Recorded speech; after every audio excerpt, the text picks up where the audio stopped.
Hello नमस्कार। प्रभु यीशु मसीह के मधुर नाम में आप सभी को प्रेमी सलाम। जैसे कि आप देख रहे हैं राष्ट्रीय जय यीशु मानव सेवा और आप सभी का भाई में प्रभु में, और साथ ही साथ देश विदेश के लोग, मेरे दर्शक जितने भी हैं, मेरे फॉलोअर्स हैं, प्रभु आप सबको आशीष करें। और लगातार आप सभी के सामने मैं वीडियो के ऊपर वीडियो लेकर आ रहा हूँ।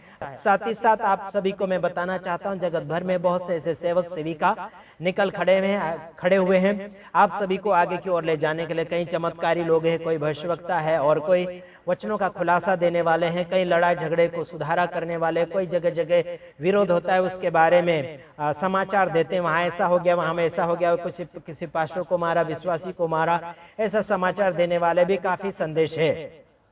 और मैं तो आपके सामने यह समाचार लेकर आना चाहता हूं कि आप जीवन की ज्योति के साथ आगे की ओर बढ़ते चले जाइए और विशेष करके आत्मा को अपने जीवन में लेकर चलिएगा। जैसे कि प्रभु यीशु मसीह संसार में आए थे और इस संसार से चले गए, उसके बाद प्रभु यीशु मसीह ने पवित्र आत्मा को इस संसार में भेजा था ताकि वो आपकी और मेरी हेल्प करें, आपको याद दिलवाए कि कौन सी बातें कैसे क्या उल्लेख बताना है, कैसे याद करना, कैसे आगे की ओर बढ़ते चले जाना चाहिए। साथ ही साथ आपको बताना चाहता हूं कि बहुत से ऐसे झूठे लोग आज मसीहत में अपनी जिंदगी को जी रहे हैं। साथ ही साथ आप सभी को परखना चाहिए, खुद को भी परखना चाहिए और दूसरों को भी परखना चाहिए। जब आप खुद को ही नहीं परख पाओगे तो दूसरों को किस हिसाब से आप परख पाएंगे। बीते हुए दिनों में कुछ लोगों ने हमें कहा था कि आपके लिए हम जाने देंगे और आपके लिए हमारा घर रात दिन यानी कि 24 घंटा खुला रहेगा, लेकिन आज उनका घर और उनका मन हमारे लिए बंद हो चुका है। कोई हरकत नहीं। मेरे तमाम भाइयों बहनों, आपको एक बात बताना चाहता हूं कि सेवकाई में बहुत से ऐसे दगाबाजी करने वाले सेवक सेविका विश्वासी भाई बहन बहुत आएंगे। प्रभु यीशु मसीह के साथ भी ऐसा ही घटना घटी थी। जैसे कि आपको बताना चाहूंगा, वचन में भी मैं जाऊंगा, उससे पहले आपको कुछ मैं ताज की बातें और आपको थोड़ा ताजा करके मैं वचन दूंगा। आपको ये बात बताना चाहता हूं कि जैसे कि यीशु मसीह के साथ में 3.5 साल यानी कि सेवकाई क्षेत्र में घूमता रहा, यानी कि यहूदा इस्करियोती, और साथ ही साथ वो अच्छे बड़े बड़े पैसे जो है अपने जेब में रख लिया करता था। वो खजांची था, यानी कि वो सब कुछ दान जो है वो इकट्ठा किया करता था। आपको बताना चाहता हूं कि प्रभु यीशु मसीह को मालूम था कि वो गद्दार निकलेगा और गद्दार है ही। प्रभु यीशु मसीह के साथ में भी गद्दार व्यक्ति घूम रहा था जिसका नाम है यहूदा इस्करियोती। आजकल भी संसार भर में गद्दार ऐसे बहुत से निकल खड़े हुए, लेकिन मैं आपको बताना चाहता हूं, अगर आप तक हमारा वीडियो पहुंचता है और आप गद्दारी जीवन जी रहे हैं तो आपको ये वीडियो ठेस लगा देगा और आपको फाइटिंग मार देगा। साथ ही साथ आपको बताना चाहता हूं कि जब से आपने प्रभु यीशु मसीह को ग्रहण किया तब से आपने ये भी वादा किया था कि हम सच्चाई की चाल चलेंगे, सच्चाई को साथ देंगे और सच्चाई के साथ चलते चले जाएंगे। लेकिन आज पवित्र आत्मा को पाने के बावजूद भी लोग काफी ऐसे झूठ का सहारा लेकर कुछ हासिल करने के लिए कोशिश कर रहे हैं, और हमसे भी काफी लोग रिहाई ले चुके हैं। हमारे दोस्त यार, हमारे साथ में खाने बैठने उठने वाले, हमसे लेन देन करने वाले काफी लोग ऐसे जो है हर दिन फोन किया करते थे, लेकिन आज मैं आपको बताता हूं महीनों उनके फोन नहीं आते हैं। क्यों नहीं आते हैं? मैं वहां जान चुका हूं कि उनके अंदर डर की आत्मा है। पवित्र आत्मा अगर होता तो वो सामर्थ को पाकर आगे की ओर बढ़ता, चाहे जो कुछ हो जाए, लेकिन मित्र के लिए अपना समय खर्चा करना चाहिए या फिर अपनी जान को आगे रखना चाहिए। जैसे कि प्रभु यीशु मसीह संसार को बचाने के लिए अपनी जान की बाजी खेल गया, यानी कि जान को देकर बहुत ऐसी जानों को बचाया, हजारों लाखों करोड़ों जानों को उसने बचाया। एक जान दिया, हजारों जानों को उसने बचाया। Praise the Lord. आइए हम देखते हैं वचन के द्वारा, जैसे कि यूहन्ना 1 अध्याय उसका 9 वचन में लिखा गया है, सच्ची ज्योति जो हर एक मनुष्य को प्रकाशित करती है जगत में आने वाली थी, वो आ भी चुका था। आगे अगर आप पढ़ोगे तो वो तो आ चुका था। हालेलुया। सच्ची जो ज्योति होती है वो हर इंसान को क्या करता है? प्रकाशित करता है। वो किसी की जाति भेदभाव नहीं करता, वो किसी का ऊंच नीच नहीं करता, बल्कि हर मनुष्य को वो ज्योति देता है। वहां पर ये नहीं कहेगा कि आप मेरा दुश्मन है। जो कोई प्रभु यीशु मसीह के सामने आने वाले को प्रकाश मिलता है, ईमानदारी और उद्धार मिलता है। क्या आपके और मेरे पास कोई व्यक्ति आया भूला भटका, कोई भूल चूक हो गई या फिर उसकी गलती हो रही है, क्या उसे माफ करने के लिए या फिर उसे सुधारने के लिए आपने और मैंने क्या कोशिशें की? उससे भागते चले जाएंगे, उससे दूरी बनाते चले जाएंगे, उससे दूर करते चले जाएंगे। आज ऐसा ही होता चला जाता है। यहाँ मैं आपको फिर से पढ़कर सुनाना चाहता हूँ। यहाँ लिखा कि सच्ची ज्योति जो हर एक मनुष्य को प्रकाशित करती है। सच्ची ज्योति कौन है? जो प्रभु यीशु मसीह है।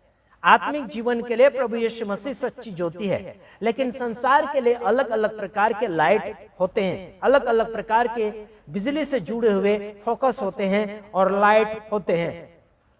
समझ में आता कि नहीं आता? संसार के लाइट का बिल भरना पड़ता है, लेकिन आत्मिक लाइट यानी कि आत्मिक ज्योति का बिल नहीं भरना पड़ता है। उसके साथ ईमानदारी के साथ जीना पड़ता है और उसके साथ आगे की ओर बढ़ना पड़ता है। काफी लोगों को लगता है कि वो खुद में ईमानदार है, लेकिन कौन कहता है कि वो ईमानदार है? हो सके तो आप मुझे कॉल करें, मैं आपकी ईमानदारी और सही क्या है उसका मैं खुलासा करके बताना चाहूंगा। काफी लोग कहते हैं कि प्रभु हमारी प्रार्थनाएं सुनता है। प्रभु प्रार्थना सुनता है। वो प्रभु यीशु मसीह आपको और मुझे बेटा बेटी मानता है, इसलिए आपको और मुझे आज तक उसने जिंदा रखा है। वो आपके और मेरे समान मुंह ढाकने वाला नहीं है। आपके और मेरे समान नाराज होने वाला परमेश्वर नहीं है। आपके और मेरे समान वो 2 दिन तो 3 दिन 4 दिन चुपचाप मुंह छिपाकर घूमने वाला परमेश्वर नहीं है। आज देखो संसार भर में मसीह को पाने के बावजूद भी आज सेवक सेविका की बैठक साथ में नहीं है ना?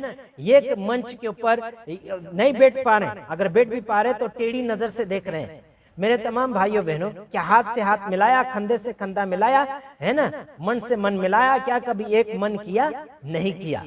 हंगामा हो रहा आजू बाजू में सेवक सेविका के बीच में, लेकिन कोई ऐसा आत्मिक तो आ जाए सामने कि क्या हुआ क्या नहीं हुआ, कैसे सुधारे, कैसे क्या हुआ, है ना?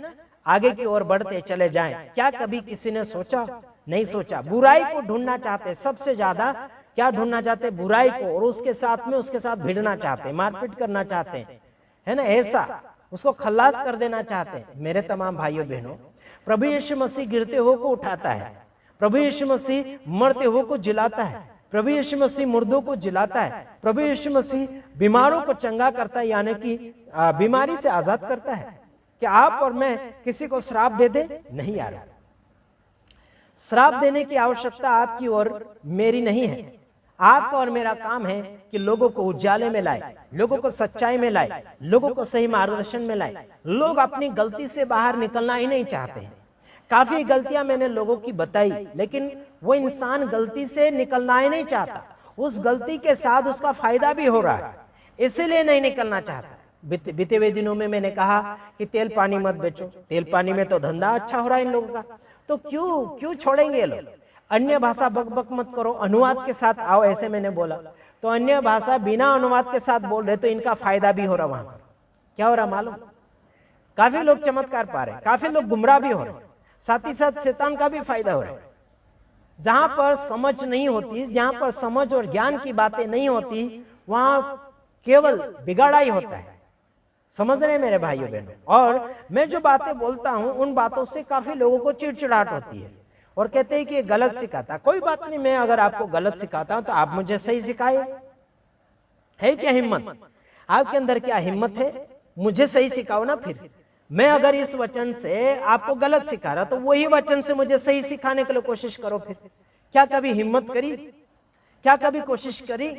क्या कभी फोन किया आपने? क्या आशीष इस वचन को अपने उल्टी रीति से इस्तेमाल किया, तो इसको सीधी रीति से मैं आपको बताना चाहता हूं करके कभी फोन किया आपने? नहीं किया। गलती आपकी है, हमारी नहीं है। समझ रहे हैं यारो? अगर आपने सच्चाई पाई है तो बताइए। हम तो सच्चाई का साथ देना चाहते हैं और सच्चाई को मानना भी चाहते हैं। हम दुनिया का सहारा लेकर सेवा नहीं करना चाहते, दुनिया का सहारा लेकर अपनी जिंदगी नहीं जीना चाहते। आइए देखते हैं अगला वचन। और हाँ, यिर्मयाह उसका 21 अध्याय उसका 8 वचन, उसमें लिखा है, और इस प्रजा के लोगों से कह कि यहोवा यूं कहता है, देखो मैं तुम्हारे सामने जीवन का मार्ग और मृत्यु का मार्ग भी बताता हूं। हालेलुया। यहां पर लिखा कि इस प्रजा को ऐसे बता दे। ये पहली प्रजा की बात हो रही, लेकिन अभी की प्रजा को भी बताना ही पड़ेगा। ये प्रजा मतलब दुनिया के लोग, भीड़ ही भीड़, है ना। मैं आप सभी को इतना बताना चाहता हूं कि यहां लिखा है कि, है ना, तुम्हारे सामने जीवन का मार्ग और मृत्यु का मार्ग दोनों है। जीवन का मार्ग यीशु है, जीवन का मार्ग यहोवा परमेश्वर है। जो उसकी बातों को फॉलो करेगा, उसकी आज्ञाओं को फॉलो करेगा, उसके अगुवाई में चलता चला जाएगा, आत्मा के हैंडलिंग में चलेगा, वो व्यक्ति ही जीवन के मार्ग में चल रहा है। आज लोग इंसानों के मार्ग में चल रहे हैं, इंसानों के सलाह के साथ चल रहे हैं। इंसान जैसा सलाह देगा उस सलाह के अनुसार जीना चाहते हैं। मत जियो यारो। इंसानों की सलाह बदलावी कर सकती है, बदल सकती है। आज हाँ कल ना बोलेगा, है ना। आपको आज सीने से लगाएंगे, लेकिन आने वाले कल आपके पीछे लात मारेंगे। ऐसे भी हो सकते हैं। आपको आज लाड़ प्यार करेंगे, लेकिन आने वाले कल आपको गालियां बकेंगे, आपसे नफरत करेंगे। और ये लोग आपसे प्रेम भाव बस आपसे कुछ पाने के लिए ही करेंगे। यहां बताया कि मृत्यु का मार्ग और जीवन का मार्ग आपके सामने रखता हूं। क्या चाहिए? आप दुनियादारी जी रहे, झूठ बोल रहे हैं, मौत है जरूर। जो भी व्यक्ति झूठ बोलता है वो पक्का मौत में जी रहा है।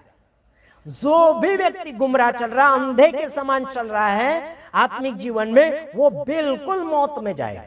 बिल्कुल नरक का रास्ता पकड़ लिया उसने। सीधा और सिंपल बात बोल रहा हूं, आपका विरोध मैं नहीं कर रहा हूं, सीधा साफ सुथरा बताता हूं। जीवन के रास्ते पर चलने के लिए आपके सारे दुश्मनों के साथ आप नमस्कार कीजिए, प्रेज़ द लॉर्ड कीजिए, आइए मिलिए। हम तो स्वागत करते हैं, हम तो प्रेम भाव करते हैं। दुश्मनों को डांटते भी हैं, लेकिन खासियत हम क्यों डांटते हैं? क्योंकि उस भूल से वो बाहर आ जाएं और प्रभु से मिले रहे, सबसे मिले रहे। यार हमारे साथ तो बहुत ऐसे लोग हैं जो हमसे बातचीत करते, हिंदू, मुस्लिम, सिख, ईसाई, सारे धर्मों के लोग, पीने खाने वाले लोग, शराबी लोग, सब लोग हमसे अच्छे व्यवहार रखते हैं और हम उन्हें खाना भी देते हैं। हमने कभी उनसे नफरत नहीं करी। हाँ जी, समझ में आता है कि नहीं आता? हमारे काफी ऐसे मित्र लोग हैं, शराब पीते हैं, विमल गुटखा खाते हैं। हमने कभी नहीं उनको बोला कि भाई तुम गंदगी कर रहे हो। प्यार मोहब्बत से जरूर समझाने के लिए कोशिश करी। भाई वो उनके क्या बोलना चाहिए, आदत से मजबूर है। उनकी मजबूरी दूर करने के लिए आप उनसे प्यार मोहब्बत कीजिए, प्रेम से वचन सिखाइए, आगे की ओर बढ़ाइए। कभी ऐसा मत बोलो कि आप ईसाई बन जाओ, आप क्रिश्चियन बन जाओ, आज आप प्रभु यीशु मसीह को कबूल कर लो, मत बोलो। केवल आपके अंदर जो वचन है वो बताते चले, वो अपने आप उसका मन बदलेगा, है ना। काफी लोग जबरदस्ती प्रभु यीशु मसीह को कबूल करवाते हैं। प्रभु यीशु मसीह को मान ले तो तेरा ये हो जाएगा, ये हो जाएगा, फायदा हो जाएगा, फलाना ढेकना हो जाएगा, है ना, गरीबी हट जाएगी, ये हट जाएगी, वो हट जाएगी। अरे बाबा वचन सिखाओ ना। आप वचन सिखाएंगे तब जाके वो विश्वास करेगा। वह व्यक्ति विश्वास करेगा तब जाके खुद बोलेगा कि मुझे बपतिस्मा दो या फिर मुझे और आगे सिखाओ, है ना। आप खुद जबरदस्ती आप उसे कर रहे हैं। यीशु को मान लो, ये फोटो वो फोटो फेंक दो, ये मूर्ति वो मूर्ति, ये धर्म वो धर्म फेंक दो, छोड़ दो, ऐसे बोलेंगे।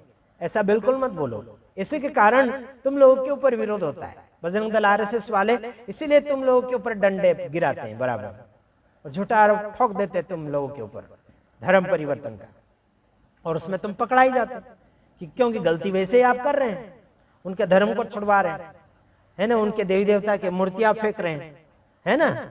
तो ऐसे ही तो वो जान ही जाते ये तो धर्म बदल रहे हैं, ये तो धर्म छुड़वा रहे हैं, है ना। वहां पर आप खुलेआम पकड़ा जाते हो।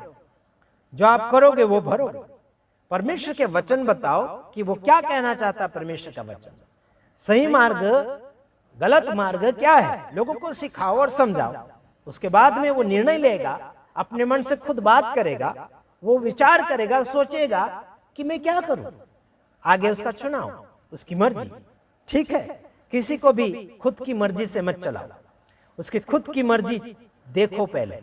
वो खुद की मर्जी क्या बताना चाहता है वो देखो पहले। समझ में आता है? प्रभु यीशु मसीह के सामने किसी को जोर जबरदस्ती करके मत लाओ।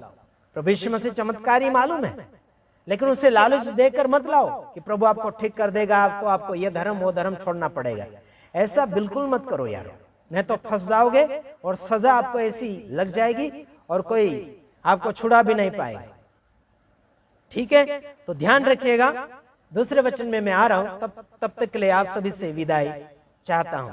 God bless you. आमीन।